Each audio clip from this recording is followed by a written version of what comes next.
Meus amados, a paz do Senhor Jesus, eu sou o pastor Valdemir e com certeza você já deve me conhecer. Passando aqui para compartilhar com vocês mais um momento de reflexão, mais um momento da palavra de Deus. E a palavra de hoje está em Atos capítulo 20, versículo 28.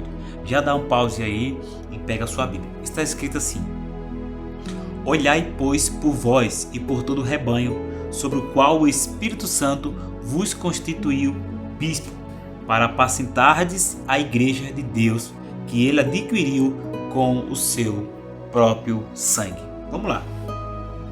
Paulo aqui, ele está se despedindo da igreja ali que estava em Efésios, dos irmãos. E nessa despedida, Paulo ele dá um conselho aos líderes, aos bispos, aos presbíteros, que estavam ali naquela igreja em Efésios.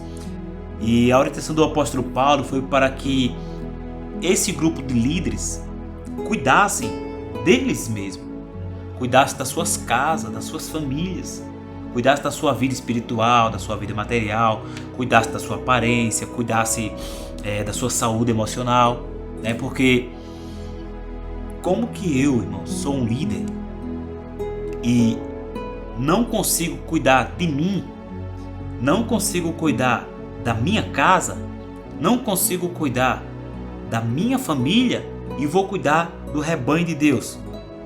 Então, antes de eu cuidar de alguém, antes de eu tratar de alguma família como líder, primeiro, eu sendo líder, eu preciso liderar a minha casa.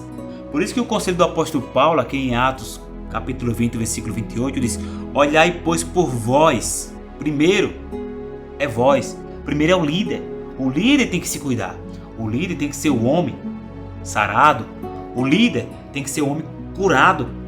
Porque aí ele continua dizendo: Olhai, pois, por vós e por todo o rebanho sobre o qual o Espírito Santo constituiu. Primeira regra: não tem como eu cuidar de famílias se eu não cuido da minha família.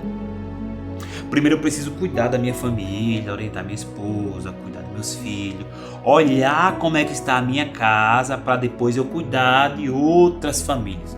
Como que eu vou orientar uma família que está destruída se a minha família está destruída? Essa é a questão do líder. O primeiro problema que Paulo orientou ali aos líderes, aos presbíteros, aos bispos ali de Efésio, foi: olhai por vós mesmo. Esse olhar vem de se cuidar.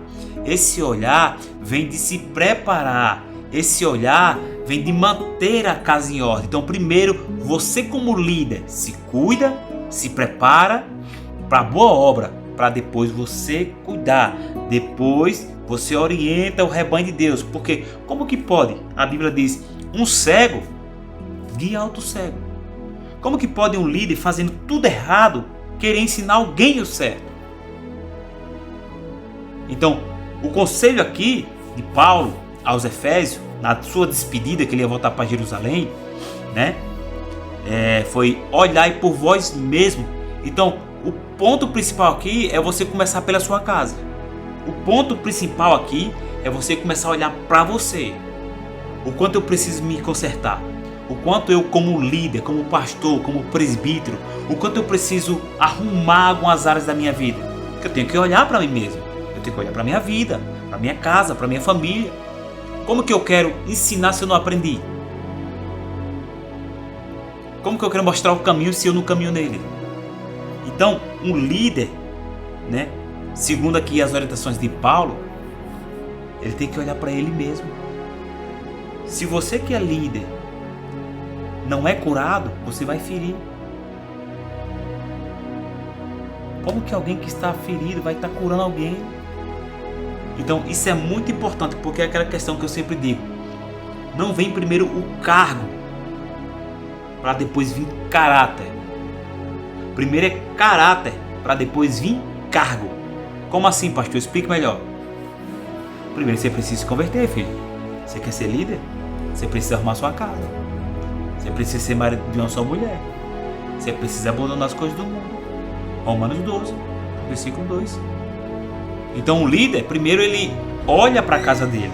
Um líder, primeiro, ele cuida dele. Porque muitos líderes hoje em dia aí estão fracassados. estão desistindo, estão parando, estão desviados, porque eles quiseram botar o cargo acima do caráter. E quando primeiro vem cargo para depois vir caráter, aí cai, aí para, aí desiste, atropela o tempo, coloca a mão por dentro dos pés, como diz o ditado, não consegue fazer as coisas certas, não consegue dar conta daquilo para que Deus lhe chamou. Então primeiro vem caráter, depois cargo. Então o primeiro papel aqui é o líder cuidar dele mesmo. Cuidar dele, da casa dele, da família dele, ser um exemplo, ter testemunho de vida, né? E aí depois que ele olha para ele mesmo, ele vai cuidar do rebanho de Deus. Ele vai cuidar daquilo que Deus colocou na mão dele. E aí muda toda a história. Uma coisa é um líder preparado. Uma coisa é um líder curado, um líder sarado, um líder com inteligência, um líder com sabedoria. Não um líder tolo que faz tudo sem sabedoria, atropelando o tempo, machucando vidas, destruindo. Então, precisamos primeiro, todo aquele que é líder, precisa primeiro olhar por ele, se organizar, se preparar, estudar, se dedicar, para depois que você se preparar, aí você vai cuidar de vidas. Aí você vai liderar pessoas. Diz o ditado que líderes doentes adoecem liderados. Líderes doentes adoecem liderados. Se eu sou um líder doente, se eu sou um líder corrupto, se eu sou um líder desonesto, como que eu vou ter um povo honesto? Como que eu vou ensinar esse povo uma coisa que eu não vivo? Amém, meus amados? Então pega essa palavra, põe no coração. Deus abençoe sua vida. Fique com Deus e até mais. Compartilha o conteúdo. Deus abençoe sua vida.